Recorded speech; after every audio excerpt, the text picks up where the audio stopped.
کہتے ہیں نا ایک لفظ آپ کی زندگی بدلنے کے لیے کافی ہے۔ اس وجہ سے جو الفاظ آپ سنتے ہیں ان پہ غور و فکر کرو، تدبر کرو، تاکہ اللہ جل شانہ الکریم آپ پر ان کے راز کھولے، تاکہ آپ نیک بنے۔ نیک بننے کی طرف ایک سب سے عظیم قدم یہ ہے کہ اپنی سوچ کی نگرانی کرنا شروع کر دو، اپنے سوچ کے نگران ہو جاؤ، اپنی سوچ کو حصار میں رکھا کرو کہ ہر آنے والے لفظ کو آپ دیکھو کہ میرے ذہن میں اب یہ جو لفظ آ رہا ہے اس کے اندر پوشیدہ کیا کیا چیزیں ہیں۔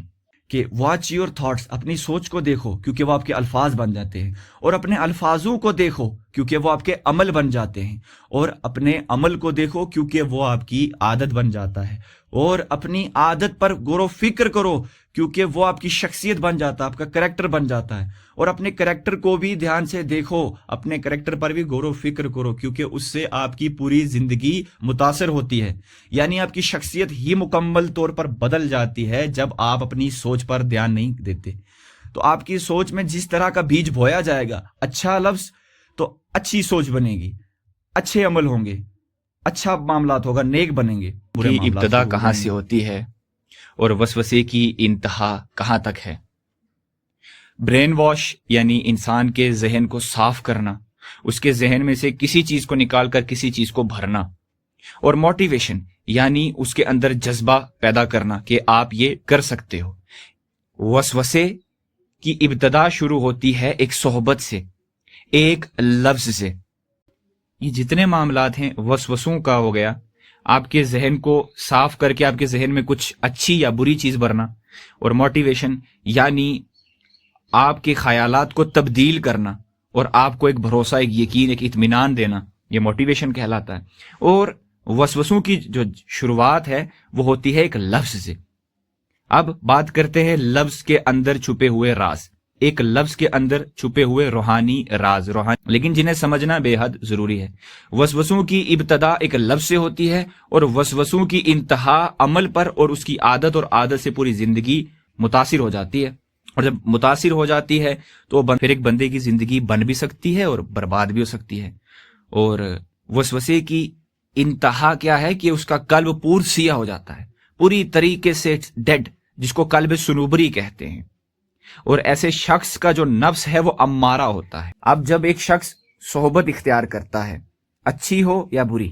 تو اس صحبت میں سب سے زیادہ معاملات رہتے ہیں آنکھ اور کان کے، اور تیسری چیز زبان کے، سامنے والے کی زبان یا آپ کی زبان۔ تو جب سامنے والا شخص کسی موضوع پر بات کر رہا ہو، اگر وہ اچھا ہوگا تو جب وہ اچھا لفظ آپ کے کان سے ہوتا ہوا آپ کی سوچ میں جا کر بیٹھ جاتا ہے، اور جب وہ آپ کی سوچ پر بیٹھتا ہے، آپ اس پہ غور کرتے ہیں، فکر کرتے ہیں، تو کیا ہوتا ہے کہ اس کے اندر پوشیدہ روحانیت کے معاملات آپ پر کھلنا شروع ہوتے ہیں۔ جو آپ کی سوچ ہے آپ اس کو دیکھو، کیونکہ اس میں آنے والی ہر چیز جو ہے وہ دو طرح کے اثرات رکھتی ہے۔ ایک لفظ وہ والا ہوگا کہ جس میں روحانیت اور نورانیت اور آپ کے لیے فیض ہی فیض، برکت ہی برکت، کرم ہی کرم، رحم ہی رحم ہوگا، اور دوسرا لفظ وہ ہوگا جس میں غلاظت ہوگی، نفس کی نفسانیت ہوگی، کثافت ہوگی، اور نفس کی غذا بھی ہوگی۔ اور جب آپ اپنی سوچ میں نفس کی غذا کو اکٹھا کر رہے ہیں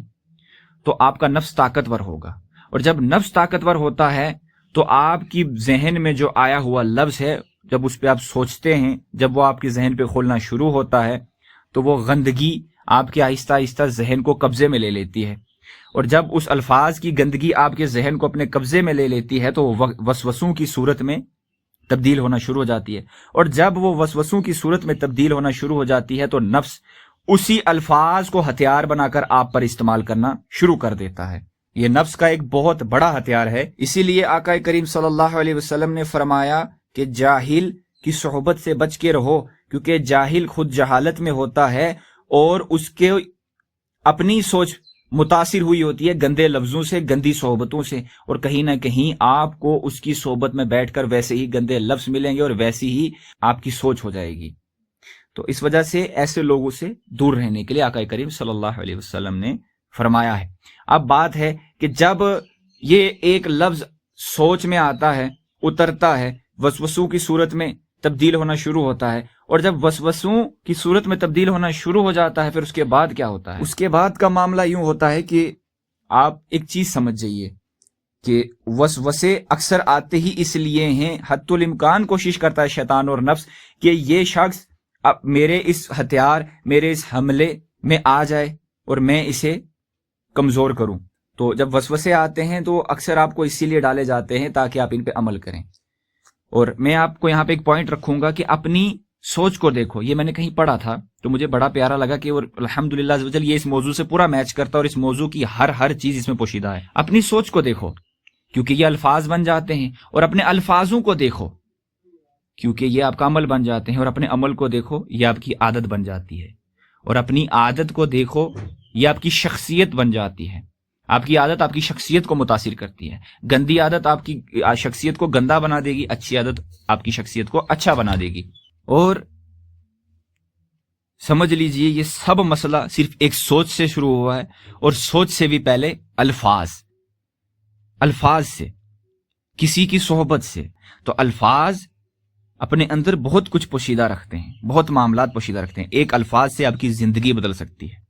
کہتے ہیں نا، ایک لفظ آپ کی زندگی بدلنے کے لیے کافی ہے۔ اس وجہ سے جو الفاظ آپ سنتے ہیں ان پہ غور و فکر کرو، تدبر کرو،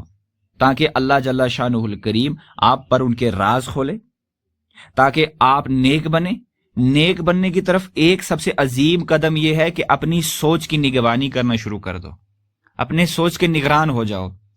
اپنی سوچ کو حصار میں رکھا کرو کہ ہر آنے والے لفظ کو آپ دیکھو کہ میرے ذہن میں اب یہ جو لفظ آ رہا ہے اس کے اندر پوشیدہ کیا کیا چیزیں ہیں۔ اگر اس میں غلاظت ہے تو اس کو فوراً ہی اس ذہن سے باہر نکال دو۔ گندے لفظ اپنی ذہن میں آنے مت دو، سوچ میں آنے مت دو، کیونکہ گندے لفظ آ کر اگر آپ کی سوچ پر کھل گئے تو ان کے اندر کی غلاظت سے آپ متاثر ہونا شروع ہو جاتے ہیں، اور جب آپ ان کی غلاظت سے متاثر ہونا شروع ہو جائیں گے وہ آپ کی شخصیت کو تبدیل کر کے رکھ دیں گے، وسوسوں میں بدل جائیں گے، پھر آپ سے عمل کرائیں گے۔ جب آپ سے عمل کرائیں گے تو آپ کی عادت بن جائے گی، اور جب عادت بن جائے گی تو ایسی آپ کی شخصیت بن جائے گی، شخصیت ویسی بن گئی تو آپ گنہگار، ایک لفظ سے گنہگار ہو گئے۔ اور وہیں پر قرآن کریم کی آیتوں کو سنتے ہیں، اگر اللہ کی پیاری کلام کو سنتے اگر، تو آپ نے سنا ہے نا کہ قرآن کریم کو سننا بھی عبادت ہے۔ یہ عبادت کس طریقے سے عبادت ہے یہ بھی سمجھیے گا۔ قرآن کریم لفظوں کی صورت میں ہے، اور لفظوں کا مکمل ایک مجموعہ ہے جس میں ہزاروں راز ہیں، جیسا کہ مولا علی کا فرمان ہے قرآن کا ایک ظاہر اور 9 باطن ہیں، اور ان 9 باطن میں سے ایک باطن یہ ہے کہ اس کے اندر برکت ہے، رحمت ہے۔ اللہ کی ایسی رحمت ہے کہ آپ کے گناہ بخش دیے جاتے ہیں، اللہ کی ایسی رحمت ہے آپ کے درجات بلند ہوتے ہیں، اللہ کی ایسی رحمت ہے کہ آپ کو برکت ملتی ہے،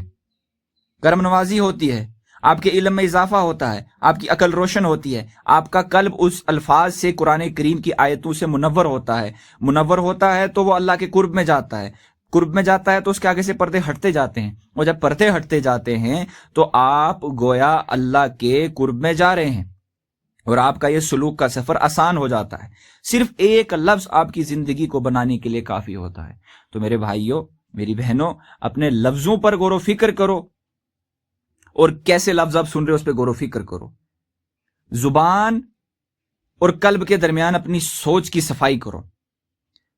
کیونکہ زبان سے جو شخص بولے گا